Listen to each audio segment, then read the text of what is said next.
আজকে চণ্ডীপুর জামে মসজিদ এবং বাংলাদেশ জমিয়তে আহলে হাদিসের উদ্যোগে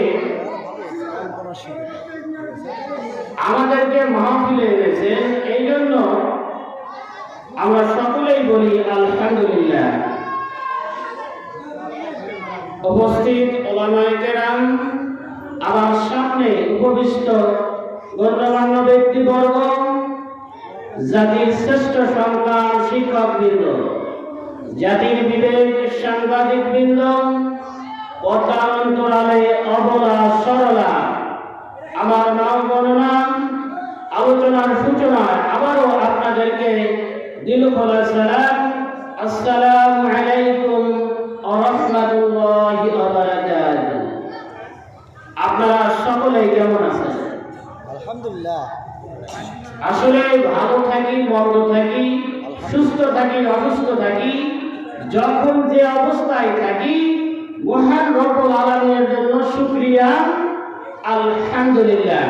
সম্মানিত উপস্থিতি, সম্মানিত দিনী ভাই বোন, সম্মানিত আমার মা বোনেরা, আমি আপনাদের সম্মুখে সূরা আল ইমরানের 102 এবং 3 নম্বর আয়াতের কিছু অংশ তেলাওয়াত করেছি এবং আল্লাহ রাসূল মুহাম্মদ সাল্লাল্লাহু আলাইহি ওয়াসাল্লামের অসংখ্য লক্ষ লক্ষ অগণিত হাদিস থেকে একটি হাদিস তেলাওয়াত করেছি। মহান আল্লাহ যদি চাহে কোরআন ও আল্লাহ রাসূলের সুন্নাহ অনুযায়ী কিছু বলার করার চেষ্টা করব। ওয়া মা তাওফিকে ইল্লা বিল্লাহ। সম্মানিত উপস্থিতি, যে আয়াতটি তেলাওয়াত করেছিলাম যে তোমরা পরিপূর্ণ মুসলিম না হয়ে মৃত্যুবরণ করো না। তো আমরা তো সকলেই জানি আমরা মুসলিম। তো আসলে আল্লাহ রাব্বুল আলামিন এখানে মুসলিমদেরকে বা মুমিনদেরকে উদ্দেশ্য করে বলতেছে যে তোমরা পরিপূর্ণ মুসলিম না হয়ে কবরে এসো না। তো এখানে যারা সালাত আদায় করতেছে বা যারা আল্লাহর বিধিবিধান মানতেছে তাদেরকেই যদি মহান রব্বুল আলামিন উদ্দেশ্য করে বলেন যে তোমরা মুসলিম না হয়ে কবরে এসো না, আর যারা আল্লাহ রব্বুল আলামিনের নাফরমানি করতেছে তাদের অবস্থা কি? সম্মানিত দিনী ভাই বোন, বুঝতে হবে আমরা তো বংশ পরম্পরা আমরা তো বংশ পরম্পরায় মুসলিম, আমাদের সাইনবোর্ড মুসলিম, কিন্তু আমরা প্রকৃত মুসলিম হতে পারতেছি না। কেমনে? আমরা লেবাসে মুসলিম হয়ে গেছি, বংশ পরম্পরায় মুসলিম হয়েছে, কিন্তু আকীদার ক্ষেত্রে, আল্লাহ রাসূলের সুন্নাহ মানার ক্ষেত্রে, আল্লাহ রাসূলের অনুসরণের ক্ষেত্রে মুসলিম হতে পারি নাই। বলেন ঠিক কিনা? আমরা আল্লাহ রাসূলের আদর্শিক জীবনে মুসলিম হতে পারি নাই, তাকে অনুসরণ করতে পারি নাই। মহান রব্বুল আলামিন বলতেছেন, মুহাম্মদের মধ্যে তোমাদের মধ্যে কল্যাণ রয়েছে, তার মধ্যে তোমাদের জন্য আদর্শ রয়েছে, কিন্তু মুহাম্মদকে কাটছাঁট করে দিয়ে আমরা শয়তানের পদাঙ্ক অনুসরণ করেছি। খাইতে গেলে মুহাম্মদকে অনুসরণ করি না, পোশাকের ক্ষেত্রে তাকে অনুসরণ করি না, ইবাদতের ক্ষেত্রে অনুসরণ করি না, সামাজিক জীবনে, রাষ্ট্রীয় জীবনে, এমনকি পৃথিবীর বিভিন্ন কর্মের ক্ষেত্রে আমরা মুহাম্মদ সাল্লাল্লাহু আলাইহি সাল্লামের আইনগুলোকে বাতিল করে তাগুত শক্তির দেওয়া আইনগুলোকে মেনে নিয়েছি। বলেন ঠিক কিনা? এক্সাম্পল দেই, আপনি রাস্তা দিয়ে চলাফেরা করতেছেন, মুহাম্মদ সাল্লাল্লাহু আলাইহি সাল্লাম ওহীপ্রাপ্ত হয়েছিলেন, ওহীর মাধ্যমে জানাই দিয়েছিলেন তোমরা ডান দিকে দিক দিয়ে চলাফেরা করো, কিন্তু আমরা বাম দিক দিয়ে প্রবেশ করতেছি, চলাফেরা করতেছি। তাহলে দেখেন জীবনের প্রত্যেকটি ক্ষেত্রে আমরা আল্লাহর রাসূল মুহাম্মদ সাল্লাল্লাহু আলাইহি ওয়াসাল্লামকে অনুসরণ না করার কারণে দুনিয়াতে লাঞ্ছিত হচ্ছে, অপমানিত হচ্ছে। আজ পার্শ্ববর্তী দেশ ভারতের অবস্থা দেখেন, পার্শ্ববর্তী দেশ ভারতের অবস্থায় দেখেন, চায়নাতে দেখেন, পৃথিবীর বিভিন্ন প্রান্তে মুহাম্মদ সাল্লাল্লাহু আলাইহি সাল্লামের অনুকরণ না করার কারণে আমরা সর্বশ্রেষ্ঠ জাতি থেকে আজ নিকৃষ্ট পর্যায়ে চলে গেছি। এই জন্য তো কবি বলেন, ঘুমিয়ে আসো মুসলিম তুমি, বিবেকে ধরেছে তালা,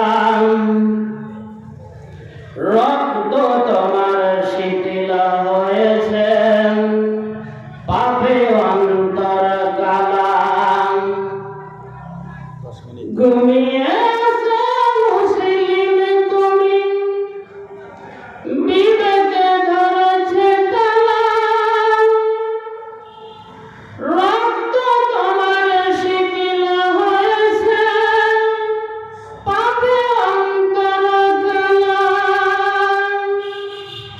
মুসলমানের অন্তর ঘুমিয়ে গেছে, মুসলমান আদর্শিকভাবে ঘুমিয়ে পড়েছে। মুসলিম আর ইসলামের আইনের কথা শুনলে মাথা গরম হয়ে যায়, ইসলামী শাসনের কথা শুনলে মাথা খারাপ হয়ে যায়, খেলাফতের কথা শুনলে মাথায় রক্ত উঠে যায়। কারণ আমাদের অন্তরে, রক্তে, পারিবারিক জীবনে, রাষ্ট্রীয় জীবনে আমাদের রক্তের শিরায় শিরায় তাগুত শক্তির আইনগুলো আমাদের একেবারে মিশ্রিত হয়ে গেছে। আমরা এগুলোর অনুসরণ করার কারণে ইসলামের নীতিগুলো আর আমাদেরকে ভালো লাগতেছে না। ইসলাম হচ্ছে শান্তির ধর্ম, মুসলিমরা হচ্ছে শান্তিপ্রিয় জাতি। ইসলামের মধ্যে আমাদের মাঝে কল্যাণ রয়েছে, কিন্তু কল্যাণটা আমাদের ভালো লাগতেছে না, অকল্যাণ ভালো লাগতেছে। সাহাবীদের জীবনগুলো দেখেন, আল্লাহ রাসূল মুহাম্মদ সাল্লাল্লাহু আলাইহি ওয়াসাল্লাম যখন মক্কাতে দাওয়াতি কাজ করতেছিলেন, একজন সাহাবীর ঘটনা বলে আমি আমার আলোচনা শেষ করে দেব ইনশাআল্লাহ। সময় সংক্ষেপ। তৎকালীন সাহাবী ওমর রাদিয়াল্লাহু আনহু ওই সময় ছিলেন অত্যন্ত কুখ্যাত সাহাবী। তখন তিনি ইসলাম গ্রহণ করেন নাই। উনি এমন একজন ইসলাম বিরোধী মানুষ ছিলেন যিনি আল্লাহ রাসূল মুহাম্মদ সাল্লাল্লাহু আলাইহি ওয়াসাল্লামকে হত্যা করতে উদ্যত হয়ে গেছিলেন। কিন্তু এই ওমর রাদিয়াল্লাহু আনহু কিভাবে ইসলামে ছিলেন, এই আমাদের জীবনের গাইডলাইন হল কোরআন মাজিদ। তিনি এই পরশপাতর কোরআন মাজিদের সংস্পর্শেই একজন গুন্ডা, একজন সন্ত্রাসী, ওই সময়ের কথা বলতেছি, তার যে আচরণ ছিল, এইরকম একজন মানুষ কোরআন এবং আল্লাহ রাসূলের যে সুন্নাহ, তার হাদিসের, তার কথার মাধ্যমে একজন সোনার মানুষে পরিণত হয়েছিলেন। তো এই বাংলার জমিনে যদি ইসলাম প্রতিষ্ঠিত হয়, এইরকম যারা গোন্ডা সন্ত্রাসী, যারা রাহাজানি করে, যারা টেন্ডারবাজি করে, তারাও সোনার মানুষ হয়ে যাবে। কিন্তু আমরা এই সোনার মানুষ হতে দিতে চাই না। আমরা এটাদেরকে ভালোবাসতে পারতেছি না, কারণ আমাদের রক্তের গ্রুপে গ্রুপে, রক্তের আপনার শিরায় শিরায় তাগুত শক্তির যে আইনগুলো আমরা দেখতে দেখতে এগুলোকে একেবারে হালাল মনে করে নিয়েছি, যার জন্য আমরা ইসলামী আইনের, ইসলামী খেলাফতের যে কথাগুলো আমাদের সামনে বলা হচ্ছে, যারা চেষ্টা করতেছে তাদেরকে আমরা শত্রু মনে করতেছি, আর এগুলোকে প্রমোট করতেছে বাতিল শক্তি। আজ ভারতের অবস্থা দেখেন, তারা 92 বাবরি মসজিদ ভেঙেছে এবং তাদের এমন একটা পরিস্থিতি হয়েছে, অন্যান্য জাতি মাটির নিচে বিভিন্ন রত্ন ঠিক পায়, আর এই মালাউকা বাচ্চারা মসজিদে নিয়ে শুধু মন্দির দেখতে পায়। তারা এই মালাউকা বাচ্চারা মসজিদের নিচে শুধু মন্দির ঠিকতে পায়, তারা মসজিদের নিচে শুধু মন্দির দেখতেছে। তো সম্মানিত উপস্থিতি, এখনো আমাদের সামনে অনেক সুযোগ আছে, আমাদের অনেক, এই জন্য তো কবি বলেন, মুসলমানের রক্ত দিয়ে গড়ার জমিন লালে লাল,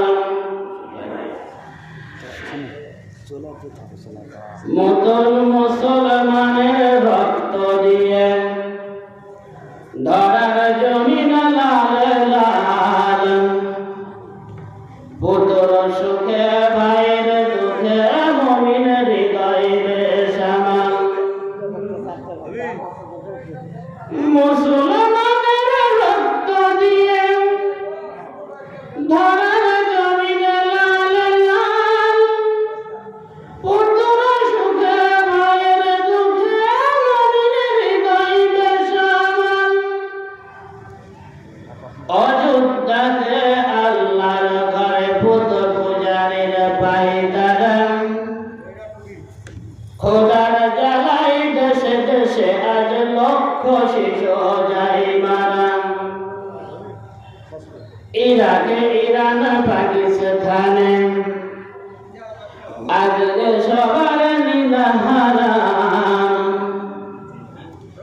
সন্ত্রাসীদের শীর্ষে নাকি হয়েছে ওদের নাম, দুধে ধোয়া মারে কিনে মরল, সন্ত্রাসীদের গডফাদার। এবারে মার্কিন মূল সন্ত্রাসীর গডফাদার কিনা? গোটা পৃথিবীতে আজ মুসলমানের রক্তে হোলি খেলা খেলতেছে, কিন্তু মুসলিম বিবেক আজ নিশ্চুপ। মুসলমান শাসকগুলো কাপুরুষতা করতেছে, তারা তাদের ক্ষমতা টিকিয়ে রাখার জন্য মুসলমানের রক্তে গোটা পৃথিবী সোট বয়ে যাচ্ছে। আজ ফিলিস্তিনের দিকে তাকান, আজ চায়নার উইঘুরের দিকে তাকান, আজ আপনি ইরানের দিকে তাকান, ইরাকে তাকান, আপনি বাংলায় তাকান, ভারতে তাকান, পৃথিবীর বিভিন্ন দেশে আজ মুসলমানের রক্ত দিয়ে হোলি খেলা হচ্ছে। কিন্তু এই জালেম শাসকগুলো, মুসলিম নামের কলঙ্কগুলো আজ তারা মুসলমানের পক্ষে কথা বলতেছে না, তারা এই ইহুদি জাতিদেরকে, এই খ্রিস্টানদেরকে, এই মালাউনদেরকে, তাদেরকে তারা সহযোগিতা করতেছে। কারণ কি? তাদের আজ ক্ষমতা লোভ করে বেড়েছে। আর পৃথিবীর বিভিন্ন জায়গাতে মুসলমানকে নিয়ে খেলা করা হচ্ছে। তারা এই শীতে, আপনি দেখান ইউটিউব, ফেসবুক, বিভিন্ন জায়গায় দেখেন ছোট্ট ছোট্ট বাচ্চাগুলো আর ঠান্ডায় শীতে, কনকনে শীতে কি অবস্থা তাদের। কিন্তু এই মুসলিম নামধারী জালেমগুলো এই ইহুদি খ্রিস্টানগুলোকে সহযোগিতা করার কারণে, মুসলিমগুলো আজ একত্রিত হওয়ার না হওয়ার কারণে আজ আমাদের পরিস্থিতি এমন হয়ে দাঁড়িয়েছে, আমাদের পায়ের তলার মাটি নাই। যে আয়াতটি তেলাওয়াত করেছিলাম, ওয়াতাসিমু বিহাবলিল্লাহি জামিয়া ওয়ালা তাফাররাকু, তোমরা পরস্পর বিচ্ছিন্ন হয় না। তোমরা যদি পরস্পর বিচ্ছিন্ন হও, তোমরা কাপুরুষ হয়ে পড়বে।